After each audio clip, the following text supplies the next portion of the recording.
తాకట్లో ఉన్న మీ బంగారాన్ని విడిపించి ఆ రోజు ఆన్లైన్ రేటుకి కొంటాం. Sharma gold company.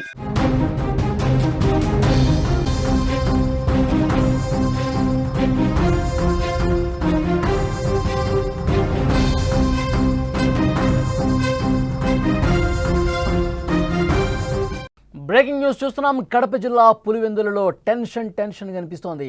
జెడ్పీటీసీ ఉప ఎన్నికలో టీడీపీ వైసీపీ మధ్య బిగ్ ఫైట్ నడుస్తోంది.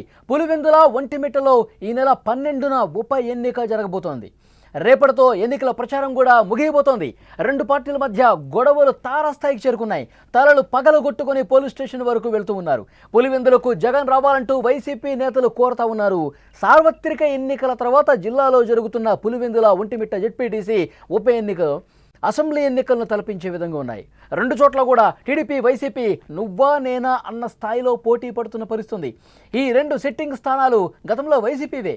ఈ నేపథ్యంలో మరోసారి తమ సిట్టింగ్ను కాపాడుకోవాలని వైసీపీ, ఈసారి పులివెందుల్లో పాగా వేయాలని టీడీపీ కసరత్తు చేస్తున్నాయి. ఈ తరుణంలో రెండు పార్టీలకు చెందిన నేతల మధ్య మాటల యుద్ధం మొదలైంది. ఇప్పటికే ఒకళ్ళతో ఒకళ్ళు గొడవపడి తలలు పగలగొట్టుకుని ఆసుపత్రికి వెళ్ళినటువంటి పరిస్థితుంది. ఈ నేపథ్యంలో పులివెందులకు జగన్ రావాలి అంటూ వైసీపీ నేతలు కోరుతున్నారు. జగన్ పులివెందులకు వస్తే ఉద్రిక్త వాతావరణం నెలకొనే అవకాశం ఉంది. పులివెందులలో మంత్రి సవిత, ఎమ్మెల్యే ఆదినారాయణ రెడ్డి, మాధవి, జిల్లా అధ్యక్షుడు R Srinivasa Reddy, MLC Ram Gopal Reddy, YCP నుంచి ఎంపీ అవినాష్ రెడ్డి, గోరంట్ల మాధవ్, ఇక ఒంటిమిట్టలో మంత్రులు ఫరూక్, బీసీ జనార్దన్ రెడ్డిలు, టీడీపీ నేతలందరూ కూడా ప్రచారం నిర్వహిస్తున్న పరిస్థితుంది. పోటాపోటీగా ప్రచారం చేస్తూ ఉన్నారు. ఎలాగైనా సరే ఈ ఉప ఎన్నికలో గెలిచి తీరాలన్న పట్టుదల రెండు పార్టీల్లో స్పష్టంగా కనిపిస్తుంది. అందుకే కొన్ని చోట్ల ఉద్రిక్త పరిస్థితులు కనిపిస్తున్నాయి. కొన్ని చోట్ల దాడులు చేసిన కొన్ని వరకు పరిస్థితి వెళ్ళినటువంటి సిచ్యువేషన్ ఉంది. ఇక అవినాష్ రెడ్డి కూడా మాట్లాడారు. మొత్తం కూడా ఎన్నికల కమిషన్ తెలుగుదేశం పార్టీ ప్రభావానికి లోనైపోయి ఊళ్ళను కూడా పోలింగ్ని మార్చేసే పరిస్థితుంది. ఒక ఊళ్ళో ఓటేయాల్సిన వాళ్ళు ఇంకొక ఊరికి కూడా కేటాయిస్తూ ఉన్నారు. ఇది పూర్తిగా తెలుగుదేశం ఆడుతున్నటువంటి ఒక డ్రామాగా ఆయన చెప్తున్నటువంటి పరిస్థితి. దానికి కౌంటర్ కూడా ఇస్తూ ఉన్నారు బీటెక్ రవి లాంటి వాళ్ళు. ముందుగా అవినాష్ రెడ్డి ఏమన్నారో ఇప్పుడు ఒకసారి విందాం. ఇప్పటికే ఇష్టం వచ్చినట్లు తప్పుడు కేసులు పెడతా ఉన్నారు మా కార్యకర్తల మీద. ఇవన్నీ సరిపోనట్లు ఒక పోలింగ్ బూత్ లో వేయాల్సిన ఓటర్స్ అందరినీ మరో పోలింగ్ బూత్ కి షిఫ్ట్ చేసేసినారు. పోలింగ్ బూతులు షిఫ్ట్ చేయకుండా ఓటర్లను షిఫ్ట్ చేసినారు. ఇవాళ మధ్యాహ్నం ఈ ఇష్యూ మా నోటీస్కి వచ్చిన వెంటనే, ఈ డిస్క్రిపెన్సీ మా నోటీస్కి వచ్చిన వెంటనే ఎన్నికల కమిషన్ దృష్టికి, మరి కలెక్టర్ గారి దృష్టికి తీసుకెళ్లాము. ఈమెయిల్ చేయడం జరిగింది. అదేవిధంగా ఇప్పుడు మా నాయకులు కూడా కలుస్తూ ఉన్నారు. అదేవిధంగా స్టేట్ ఎలక్షన్ కమిషన్ దృష్టికి కూడా ఈ సమస్యను తీసుకెళ్ళడం జరిగింది. ఎట్టి పరిస్థితుల్లో దీన్ని రెక్టిఫై చేయండి, తెలుగుదేశం పార్టీ కుట్రల నుంచి, తెలుగుదేశం పార్టీ ఇన్ఫ్లుయెన్స్ నుంచి బయటకు రమ్మని చెప్పి కూడా ఎన్నికల కమిషన్ ను రిక్వెస్ట్ చేస్తా ఉన్నాం. ఇప్పటికే చాలా రిప్రజెంటేషన్స్ పంపించాము ఎన్నికల కమిషన్ కు ఫ్రీ అండ్ ఫెయిర్ పోలింగ్ కోసము. ప్రతి పోలింగ్ బూత్ లో కూడా సీసీ కెమెరా సెలెక్ట్ చేయమని చెప్పి అడిగాం. పోలింగ్ బూత్ ప్రెమిసెస్ లో కూడా మోస్ట్ ఇంపార్టెంట్ సైక్లింగ్, రిగ్గింగ్లు జరగకుండా చూడాలంటే ఎట్టి పరిస్థితుల్లో కంప్లీట్ సీసీ ఫుటేజ్ అనేది ఉండాలా ఎన్నికల కమిషన్ దగ్గర. ఇప్పటికీ వైసీపీ నేతలకు గట్టి కౌంటర్ కూడా ఇస్తున్నారు తెలుగుదేశం పార్టీ నేతలు. ఎమ్మెల్సీ బీటెక్ రవి కూడా స్పందించారు. ఆయన ఉన్నారు విందాం. ఆ రోజు ఎలక్షన్ రోజు మార్నింగే, అంటే వాళ్ళ వ్యాన్లలో తర్వాత వాళ్ళే ఏదైనా పగలగొట్టుకొని లేదా సాక్షి మీద ఏదో దాడి చేసడానికి కట్టుకొని వాళ్ళ హాస్పిటల్కే పోయి ఇట్లా మా మీద ఇట్లా దాడి చేసినారు, తర్వాత జర్నలిస్టుల మీద దాడి చేసినారని ఒక వంక, ఆ తర్వాత ఒక నెపం చూపించేదానికి మొత్తం రాష్ట్ర వ్యాప్తంగా ఉండే సాక్షి వాళ్ళందరినీ రామని ప్రతి పల్లెకు కావాలని తిప్పుతా ఇట్లా ఉన్నారు. ఆ నెపం అంతా కూడా టీడీపీ వాళ్ళ మీద వేసి ఇదో అని ఆ నెపాన్ని చూపించి ఎలక్షన్ కమిషన్కి వేసి ఇదో మా మీద దాడి జరిగింది, మా మీద ఎలా జరిగిందని చెప్పాలనే ఒక ప్రయత్నం చేయాలని ఉన్నారనేది ఒక ఇన్ఫర్మేషన్. అయితే పెర్నపాడు సాంబశివారెడ్డి, ఆయనకు భారతి గారికి దగ్గర సంబంధం. ఆయన వేముల మండలం. అంబగపల్లె బాబురెడ్డి, ఇంకా ఎంత చండాలమైన విషయం అంటే మా మీద ఏమైనా ఆరోపణలు మోపుతారే. అంబగపల్లె బాబురెడ్డి అనే అతని అఫీషియల్గా లింగాల మండలానికి మండల కన్వీనర్, అతను అఫీషియల్గా వాళ్ళు డిక్లేర్ చేసిన అతన్ని ఇండిపెండెంట్గా వేశారు.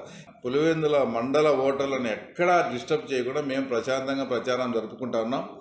తర్వాత ఎలక్షన్ కమిషన్ వారికి, పోలీస్ యంత్రాంగానికి, అలాగే రెవెన్యూ యంత్రాంగానికి అది మా మీద చిత్రీకరించాలని చూస్తారు. ఈ రెండు విషయాల్లో మా వాళ్ళు కూడా చాలా అప్రమత్తంగా ఉన్నారు. అది రెండు పార్టీల నాయకులు విమర్శలు ప్రతి విమర్శల పరిస్థితి. అక్కడ తాజాగా గ్రౌండ్లో ఎలాంటి రియల్ సిచ్యువేషన్ ఉందో తెలుసుకునే ప్రయత్నం చేద్దాం. మా ప్రతినిధి సిద్ధంగా ఉన్నారు, సుదర్శన్. మాట్లాడదాం. సుదర్శన్, ఏంటి అక్కడ ఉప ఎన్నికకు సంబంధించి చాలా తీవ్రమైనటువంటి హడావుడి కనిపిస్తోంది. నాయకులు చాలా ప్రతిష్టాత్మకంగా దీన్ని తీసుకున్న సిచ్యువేషన్ కూడా చూస్తూ ఉన్నాం. ఏంటి అక్కడ ఏం జరుగుతుంది సుదర్శన్? పరిస్థితి అయితే ఇప్పటికీ కూడా నివురు గప్పిన నిప్పులాగే ఉంది. ఎక్కడ ఏం జరుగుతుందో అన్న ఒక ఉద్రిక్త వాతావరణం నెలకొన్న నేపథ్యంలో పోలీసులు కట్టుదిట్టమైనటువంటి భద్రతను ఏర్పాటు చేశారు. పులివెందులు అంటే తెలిసిందే, అక్కడ ఎక్కువగా ఫ్యాక్షన్ తగాదాలు ఉంటాయి, ముఠా తగాదాలు ఉంటాయి. అందులో ఎలక్షన్ టైంలో అవన్నీ కూడా ఒకసారిగా బయటకు వస్తూ ఉంటాయి. ఎవరు కూడా తగ్గే పరిస్థితి ఉండదు, ఫిస్టైజెస్ గా తీసుకుంటూ ఉన్నారు. ఇప్పుడు నేరుగా రాష్ట్రంలో ఉన్నటువంటి రెండు ప్రధాన పార్టీల అధినేతలే ఇందులో ఫాలోఅప్ చేస్తున్న నేపథ్యంలో ఈ ఎన్నికల్లో ఎటుదైనా గెలవాలన్న ఉద్దేశంతో రెండు పార్టీలు చేస్తున్న ప్రయత్నాల్లో భాగంగానే ఈ ఉద్రిక్త పరిస్థితులన్నీ నెలకొంటున్నాయి. గత 4 రోజులుగా ప్రచారం హోరెత్తిస్తున్నారు. ఒకరిపైన ఒకరు తీవ్ర విమర్శలు చేసుకుంటూ ఉన్నారు. అయితే వైసీపీ మొదటి నుంచి ఆరోపిస్తుంది టీడీపీ ఈ ఎన్నికల్లో పూర్తిగా అధికార దుర్వినియోగానికి పాల్పడుతుంది, పోలీసులు వన్ సైడ్ గా చేస్తున్నారని. తాజాగా నిన్న వచ్చినటువంటి ఎలక్షన్ లిస్టు పోలింగ్ బూతుల కేటాయింపులో కూడా ఒక ఊరి ఓటర్లను మరో ఊర్లో ఉన్నటువంటి పోలింగ్ బూత్ లో చేర్చారు. వాళ్ళు 4-5 కిలోమీటర్లు వెళ్లి పోలింగ్ బూత్ లో ఓటేయాల్సిన పరిస్థితి ఉంది. గతంలో ఎప్పుడు ఇట్లా లేదు. ఏ ఊరు వాళ్ళు ఆ ఊర్లోనే ఓట్లు వేసుకునే సౌకర్యం ఉండేది. ఇది కావాలని అధికారుల మీద ఒత్తిడి తెచ్చి టీడీపీ వాళ్ళు చేసినటువంటి కుట్ర అని వైసీపీ ఆరోపిస్తుంది. మరోవైపు టీడీపీ వాళ్ళు మాత్రం ఎలక్షన్ కమిషన్ అలాగే అధికారులు పోలీసులకు ఒకటే చెప్తున్నాం, ఫ్రీ అండ్ ఫెయిర్ ఎలక్షన్ జరపండి, మాకు ఎలాంటి అభ్యంతరం లేదు, కానీ మేమేదో దాడులు చేస్తున్నామని, మేమేదో పోలీసుల మీద ఒత్తిడి తెస్తున్నామంటూ మా పైన తప్పుడు ప్రచారం చేసే ప్రయత్నం వైసీపీ చేస్తుందంటూ కూడా వాళ్ళు ఆరోపిస్తూ ఉన్నారు. అయితే ఇప్పటికే గత 2 రోజులుగా తీవ్ర గొడవలు జరిగాయి. ఒకరిపై ఒకరు దాడులు చేసుకున్న నేపథ్యంలో పెద్ద ఎత్తున అత్యాయత్నం కేసులు కూడా నమోదైన పరిస్థితి కనిపిస్తూ ఉంది.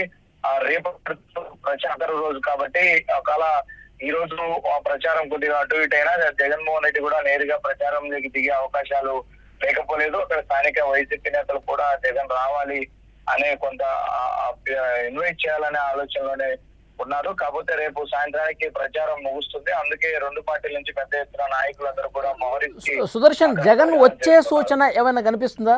జగన్ వచ్చే సూచన ఎక్కడ నాయకులు ఇప్పటివరకైతే అఫీషియల్ అనౌన్స్మెంట్ ఏమీ లేదు. ఇప్పుడు వాళ్ళు చేసుకున్నటువంటి అంతర్గత సర్వేల్లో భాగంగా కొంత ఎడ్జ్ వైసీపీకి ఉన్నట్టుగా తెలుస్తుంది. అది అలాగే కొనసాగితే గెలుస్తామన్న ధీమాలో ఉన్నారు.